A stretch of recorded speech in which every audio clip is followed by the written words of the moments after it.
ये तीसरी बार ये हो रहा है पिछले कुछ महीनों में, पर आई फील ह्यूमिलिएटेड कि जिस तरीके से ये बात हुई है। पंजाब में कैप्टन अमरिंदर सिंह ने अपना टेन्योर पूरा होने के 6 महीने पहले इस्तीफा दे दिया है। अचानक पूरा का पूरा डेवलपमेंट होता है और 12 से 16 घंटे के अंदर इस डेवलपमेंट में कैप्टन को इस्तीफा देना पड़ जाता है। कैप्टन साहब ने जो बातें की थी पिछले चुनाव के पहले, उन पर इन 4.5 सालों में कोई एक्शन नहीं लिया। Captain Amarinder Singh clean bowled कर दिए गए।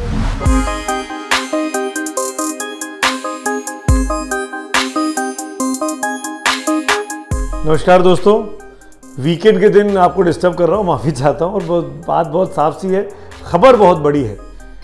2021 का साल मुख्यमंत्रियों के लिए बहुत खराब रहा है। अभी तक उन मुख्यमंत्रियों की सूची में बीजेपी वाले मुख्यमंत्री आ रहे थे, लेकिन आज कांग्रेस के भी शामिल हो गए हैं। पंजाब में कैप्टन अमरिंदर सिंह ने अपना टेन्योर पूरा होने के 6 महीने पहले इस्तीफा दे दिया है। जिस तरीके से पार्टी आलाकमान ने बहुत ही शांत, धीरे और महीन तरीके से पूरा ऑपरेशन किया, ये शायद इसकी भनक भी कैप्टन को नहीं लग सकी थी। अचानक पूरा का पूरा डेवलपमेंट होता है और 12 से 16 घंटे के अंदर इस डेवलपमेंट में कैप्टन को इस्तीफा देना पड़ जाता है। वो कैप्टन अमरिंदर सिंह जो पिछली बार अपनी पार्टी की सरकार बहुमत से जितवा के लाए थे, 77 विधायक कांग्रेस के जीते थे।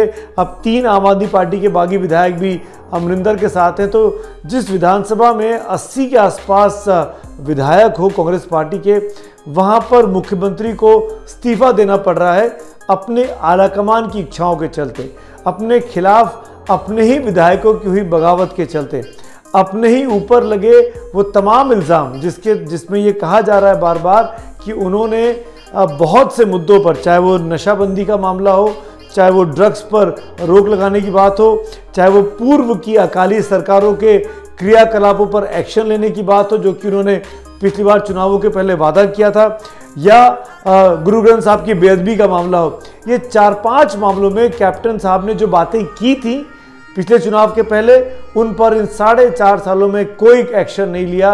और आज आलम यह है कि उनकी ही पार्टी के लोग उनके खिलाफ हो गए और पार्टी आलाकमान को इन विधायकों की बढ़ती संख्या को देखकर दबाव उस पर पड़ता है और वो दिल्ली में बैठ के तय करती है कि पंजाब में विधायक दल की बैठक है और आप सबको वहां पहुंचना है। उसके बाद कैप्टन को समझ में आया कि उनके तो पैरों के नीचे से जमीन खिसक गई है। सुनाई में आ रहा है कि करीब 60 विधायकों ने कैप्टन के खिलाफ बगावत की बात की है। कईयों ने चिट्ठियां लिखी हैं, कईयों ने अपने पर्सनल अपीयरेंस में कांग्रेस आलाकमान के सामने इस बात को कहा है कि वो कैप्टन के साथ काम नहीं कर सकते और अगर कैप्टन मुख्यमंत्री रहेंगे तो वो पार्टी छोड़कर कहीं और चले जाएंगे। और इस वक्त में, जैसा कि आपको याद होगा, एबीपी न्यूज़ का जो सी वोटर के साथ सर्वे आया था करीब 3 हफ्ते पहले, सितंबर के फर्स्ट वीक में, उसमें साफ दिखाई दे रहा था कि आम आदमी पार्टी की लोकप्रियता पंजाब में सबसे ज़्यादा हो गई है, कांग्रेस से ज़्यादा, अकाली से ज़्यादा। वो आम आदमी पार्टी जो आज से 10 साल पहले एग्जिस्ट भी नहीं करती थी, वो आज की तारीख में पंजाब में, जो कि दिल्ली की पार्टी मानी जाती है, पंजाब में सबसे पॉपुलर हो गई। और ये बात आलाकमान को भी समझ में आई, कांग्रेस आलाकमान को, कि ये तमाम विधायक छूट कर कहीं आम आदमी पार्टी चले गए तो ऐसे वक्त में नए उम्मीदवारों को ढूंढना आसान नहीं होगा। इसीलिए captain Amarinder Singh clean bowled कर दिए गए। हालांकि सिद्धू बॉलर नहीं है, सिद्धू तो ओपनिंग बैट्समैन रहे हैं और छक्के मारने के लिए जाने जाते हैं, लेकिन इस बार सिद्धू ने जो गेंद अपने हाथ में थामी, वो यही तय करके थामी थी कैप्टन का विकेट ले लेना है, उनको बोल्ड कर देना है, और वो इसमें कामयाब रहे। अमरिंदर सिंह इस्तीफा दे चुके हैं। क्या नवजोत सिद्धू को जिम्मेदारी मिलेगी? मुझे फिलहाल ऐसा कम ही लगता है, इसकी चांसेस बहुत कम है। चांसेस इस बात के बहुत ज़्यादा हो रहे हैं कि किसी एक न्यूट्रल फेस को, जो कैप्टन का भी को भी स्वीकार हो और सिद्धू को भी स्वीकार हो, ऐसे फेस को ये जिम्मेदारी दे दी जाए। इस वक्त में आपको याद दिलाना चाहूँगा, जब नवजोत सिंह सिद्धू के प्रदेश अध्यक्ष बनने की बात हुई थी बिल्कुल क्लियर, तो जिनको हटा के वो प्रदेश अध्यक्ष बने वो थे सुनील जाखड़। सुनील जाखड़ से मिलने सबसे पहले सिद्धू पहुंचे थे उनके घर पर और उनके साथ मुलाकात की थी, उनसे गलबैया की थी और तब ये इशारा मिला था कि सुनील जाखड़ जो कल तक अमरिंदर सिंह के साथ माने जाते थे, आज वो अपना कैंप बदलकर सिद्धू के साथ हो गए हैं, या आला कमान के दबाव में उनके कहने पर उन्होंने कैप्टन का साथ छोड़ दिया है और वो नवजोत सिद्धू के साथ आ गए हैं। उन्हीं सुनील जाखड़ का नाम अब चल रहा है नए मुख्यमंत्री के तौर पर। इस वक्त जितने नाम चल रहे हैं, चाहे वो बाजवा साहब हो, चाहे वो रंधावा साहब हो, चाहे अंबिका सोनी का नाम हो, इन सब नामों में सबसे आगे नाम जो दिखाई दे रहा है वो सुनील जाखड़ का दिखाई दे रहा है। एक बात और बता दूं, सुनील जाखड़ अपना चुनाव हार गए थे, वहां पे विधानसभा के सदस्य नहीं है, लेकिन आज की तारीख में अगर वो मुख्यमंत्री बनते हैं तो 6 महीने से कम के भीतर में पंजाब में चुनाव होना है। सितंबर के आखिर में हम बैठे हुए हैं, अक्टूबर, नवंबर, दिसंबर, जनवरी, फरवरी के महीने में चुनाव होने हैं। दिसंबर के आखिर में या जनवरी के फर्स्ट वीक में चुनाव की तारीखों की घोषणा हो सकती है, जैसा कि अब आज से करीब 5 साल पहले हुआ था। तो आप मान के चल सकते हैं कि जो भी नया मुख्यमंत्री बनेगा, अगर वो विधायक नहीं भी है तो उस पर उपचुनाव लड़कर आने का वो प्रेशर नहीं होगा। इसीलिए सुनील जाखड़ का नाम चल रहा है। जाखड़ कैप्टन के भी करीबी रहे और अब सिद्धू को भी उनसे नाराजगी नहीं है। इसीलिए कह रहा हूं कि सुनील जाखड़ इस रेस में आगे। और सुनील जाखड़ के बनने की एक और बड़ी वजह यह है कि वो जाट कम्युनिटी से आते हैं, वो नॉन सिख हैं। तो जो 2 बातें देखिए, अमूमन जाट हरियाणा में और वेस्टर्न यूपी में मिलते हैं। पश्चिमी यूपी में चुनाव हो रहा है, पश्चिमी यूपी का जाट बहुत बड़ी संख्या में किसान आंदोलन के पीछे खड़ा है और कहीं ना कहीं ये मैसेज जा रहा है कि वो बीजेपी से नाराज है। तो उसी जाट को, जो कि सिख जाट होते हैं पंजाब में बहुत बड़ी संख्या में, जट सिख जिसको बोलते हैं, उनको अपने साथ लाने के लिए भी ये कोशिश है। और वो नॉन सिख लोग भी जो अमूमन भारतीय जनता पार्टी के साथ जाते थे बीजेपी और अकाली के गठबंधन में, वो अब बीजेपी इस चुनावों में पंजाब में काफ़ी इस वक्त तक पिछड़ती दिखाई दे रही है। तो वो जो बीजेपी का वोटर है वो किसको वोट देगा? कहीं वो अकाली के पास तो नहीं चला जाएगा? उसको अपने साथ लाने के लिए भी कांग्रेस आलाकमान ने सुनील जाखड़ को बनाने के बारे में शायद सोचा होगा। और एक और इम्पॉर्टेंट चीज़ हमको ये नहीं भूलना चाहिए इस पूरे घटनाक्रम के दौरान कि कैप्टन अमरिंदर सिंह खतरनाक खिलाड़ी हैं। वो खतरों के खिलाड़ी हैं, खतरों से खेलना भी जानते हैं और खतरों में डालना भी जानते हैं अपने विरोधियों को। मैं इसलिए कह रहा हूं कि कैप्टन ने इन 4.5 सालों में अपने संबंध दिल्ली में बैठे 2 वरिष्ठ नेताओं, प्रधानमंत्री नरेंद्र मोदी और गृह मंत्री अमित शाह के साथ कभी भी खराब नहीं किए। उनके लिए बहुत बड़ी बयानबाजी या बहुत खराब बयान कभी भी नहीं दिए गए दोनों पक्षों की तरफ से। ये भी माना जाता है पंजाब के राजनीतिक हलकों में कि कैप्टन दोनों लोगों के खासे पसंदीदा मुख्यमंत्रियों में से एक हैं। तो इस परिस्थिति में क्या कैप्टन बगावत करेंगे? क्या कैप्टन अपनी सेना को छोड़कर विरोधी की सेना का लीडर बनना चाहेगा, सेनापति बनना चाहेगा? क्योंकि बीजेपी को भी पंजाब में एक बड़े चेहरे की ज़रूरत है।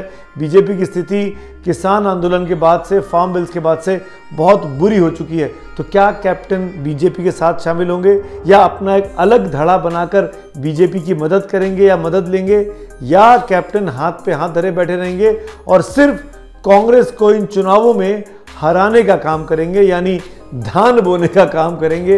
ये अब कैप्टन के रूप पर डिपेंड करेगा। तो पंजाब का चुनाव भी अचानक से बहुत दिलचस्प हो गया है। जैसे यूपी के चुनाव में हमें नजर रहती है, जैसे उत्तराखंड के मुख्यमंत्री को बदलने को लेकर आपने लगातार हमारा विश्लेषण सुना, इसी तरीके से पंजाब का चुनाव बेहद दिलचस्प हो गया है।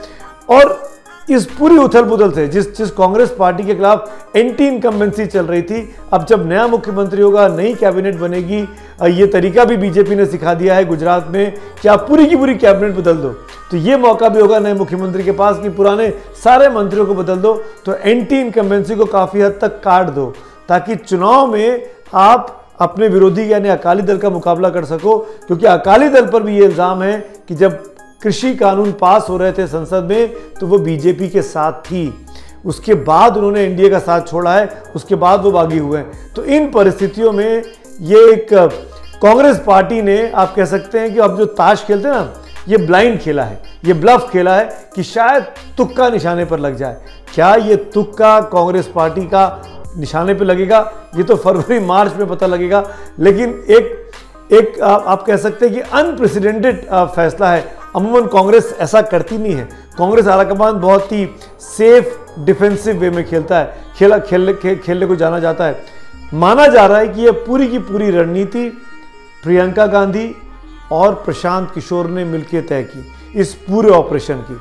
और पीके लगातार जो पंजाब सरकार के साथ काम कर रहे थे बहुत ही क्लोज एसोसिएशन में, वो प्रशांत किशोर आज भले ही कांग्रेस पार्टी में नहीं है, वो भले ही ये कह रहे हैं कि उनका कांग्रेस पार्टी से नाता नहीं है और अभी वो राजनीति से दूर रह गया 2022 के चुनावों तक, लेकिन बहुत से कांग्रेस पार्टी के सोर्स इस बारे में जानकारी देते हैं, छुप छुप के बताते हैं कि पीके और प्रियंका गांधी टच में हैं और इस पूरे ऑपरेशन को जिस स्मूथ तरीके से क्रियान्वित किया गया उसमें बहुत बड़ा रोल इन्हीं दो चेहरों का है। और इन्हीं दो चेहरों ने कन्विंस किया सोनिया गांधी को और सोनिया गांधी ने कन्विंस किया कैप्टन अमरिंदर सिंह को, और इसीलिए विधायक दल की ठीक बैठक के पहले कैप्टन को इस्तीफा देने पर मजबूर होना पड़ा, क्योंकि दिल्ली में उनका कोई सरपरस्त नहीं बचा था, ना प्रियंका, ना राहुल, ना सोनिया गांधी जिनको वो अपना नेता मान रहे थे।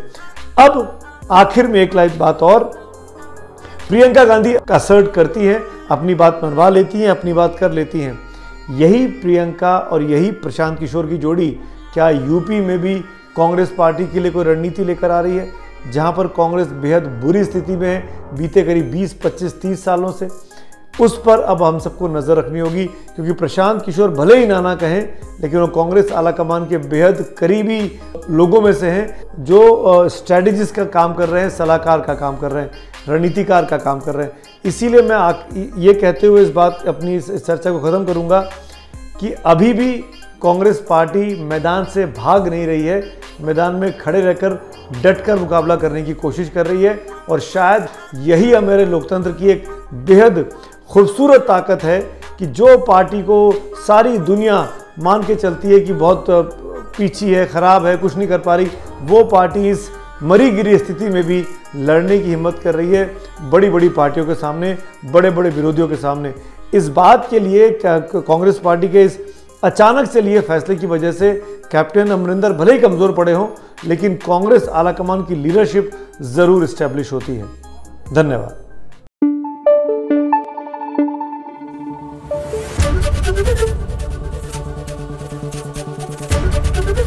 एबीपी न्यूज़ आपको रखे आगे।